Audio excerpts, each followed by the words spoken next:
राज्यातील सौर ऊर्जा प्रकल्पांबाबत गंभीर आरोप समोर आले आहेत। विरोधी पक्षनेते अंबादास दानवे यांनी सरकारवर थेट निशाणा साधत मोठा गौप्यस्फोट केलाय। सौर ऊर्जेसाठी शासनाने काही कंपन्यांना अत्यल्प दरात किंवा मोफत स्वरूपात जमिनी उपलब्ध करून दिली, मात्र जमीन मिळून देखील संबंधित कंपन्यांनी प्रकल्प सुरू केले नाहीत। या प्रकरणात तब्बल 99 कोटी रुपयांचा आर्थिक अपहार किंवा नुकसान झाल्याची तक्रार अधिकाऱ्यांकडून त्यांच्याकडे आली असल्याचा आरोप दानवे यांनी केला आहे। माझ्याकडे FIR एक नमुना दाखल, कारण काल भारतीय जनता पार्टी खरं तर या डिपार्टमेंटने खुलासा करायला पाहिजे होतं, पण भारतीय जनता पार्टीचे लोक खुलासा करत होते म्हणून मी मुद्दाम बोललो नाही।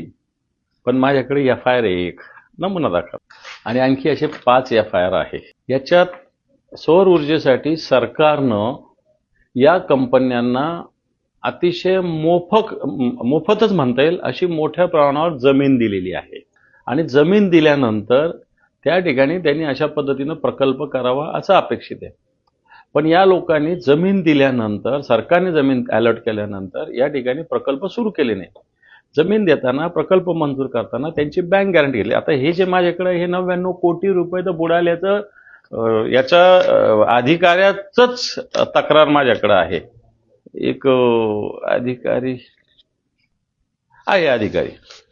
या अधिकाऱ्यांनीच कंप्लेंट केलेली आहे, पोलीस स्टेशनमध्ये तक्रार केली। नंतर त्याचं आर्थिक जो गुन्हे विभाग आहे मुंबईचा त्यांनी तपास केलेला आहे आणि या लोकांना गुन्हे दाखल झालेले आहे 1।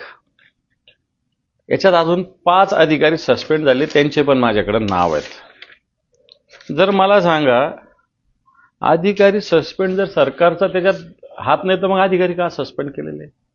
हे अधिकारी सुद्धा सरकारने सस्पेंड केले। मला असं वाटतं CGM आहे व सहाय्यक मुख्य अभियंता बगाडे आहे, असे 5-7-8 लोक आहेत त्याच्यामध्ये, ज्याने 5 लोकांना निलंबित केले। माझ्याकडे, मी खोटं बोलायचं काही कारण नाही, माझ्याकडे हा FIR त्या विषयातला आहे। हा FIR आहे पोलीस ठाणे निर्मलनगर 10/1/2026 ला सकाळी 6:30 वाजता दाखल झालेला हा FIR ची प्रत माझ्याकडे आहे आणि ही प्रत 10/1 मी तुम्हाला व्हॉट्सअपवर पाठवतो लागलं तर सगळ्यांना। हा FIR ची कॉपी, हा एकच आहे, आणखी 5 FIR आहे असे आणि याच्यात 5 अधिकाऱ्यांना सस्पेंड केलंय। मला एक सांगा, सरकारची जागा दिलेली आहे, सरकारला फसवलेलं नाही त्यांनी। मग मुख्यमंत्री महोदय कसं म्हणतात सरकारचा कोणताच रोल नाही याच्यात? सरकारचा रोल आहे।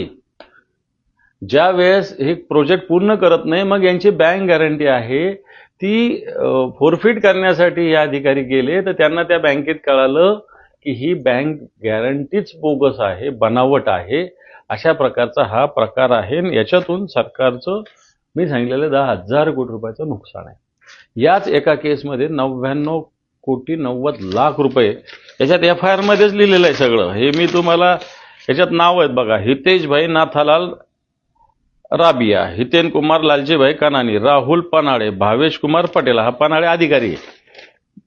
हे नाव आहेत, नाणे आणि चलन लिहिलेले आहे बा, 99 50 00 000 आणखी डबल, एवढे आकडे तुम्हीच मोजा, आकडे मला मोजता येत नाही।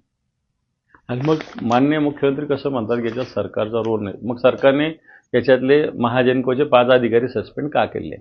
त्यामुळं सरकारच्या अधिकाऱ्यांच्या, जर एखाद्या दिवस त्यांनी तो प्रोजेक्ट पूर्ण केला असता असं धरून चाला, तर सरकारने विभागाने जाऊन ती बँक गॅरंटी व्हेरीफाय केली असती का? नसते केली। बरं, ही माहिती नाही आहे का? तर आहे। या अधिकाऱ्यांना हे माहिती होतं की बनावट बँक गॅरंटी आहे। त्यामुळं आता मला सांगा, एखादा प्रोजेक्ट 2022चं टेंडर आहे, 2026 होत नाही, जागा त्यांना अलॉट केली आहे, सरकारची फसवणूक नाही आहे। आणि म्हणून सरकारची फसवणूक होत असताना सरकारमधले अधिकारी आणि मी म्हणेल कोणत्या तरी राजकीय लोकांचा यांना पाठिंबा आहे, म्हणून ही घटना घडलेली आहे। हा FIR माझ्याकडे आहे। FIR काय पोलीस स्टेशनचा PI मी नाही, ACP मी नाही, DCP मी नाही, CP मी नाही, आर्थिक गुन्हे विभागाने सुद्धा अशा पद्धतीने आता आणखी हाईट, या लोकांना अटकेचं वॉरंट निघालेलं आहे, तर यांना, यांच्या अटकेला मला असं वाटतं कोणी यांच्या जामिनाला विरोध सुद्धा करेना। सरकारचा माणूस का जात नाही सरकारचा माणूस कोर्टामध्ये? आता उद्या तारीख आहे, 24 तारखेला याची तारीख आहे। सरकारने यांच्या जामिनाला विरोध केला पाहिजे, तर सरकारचा हात नाही असं मी समजेल। उद्या 24 तारीख मुंबईच्या कोर्टात आहे।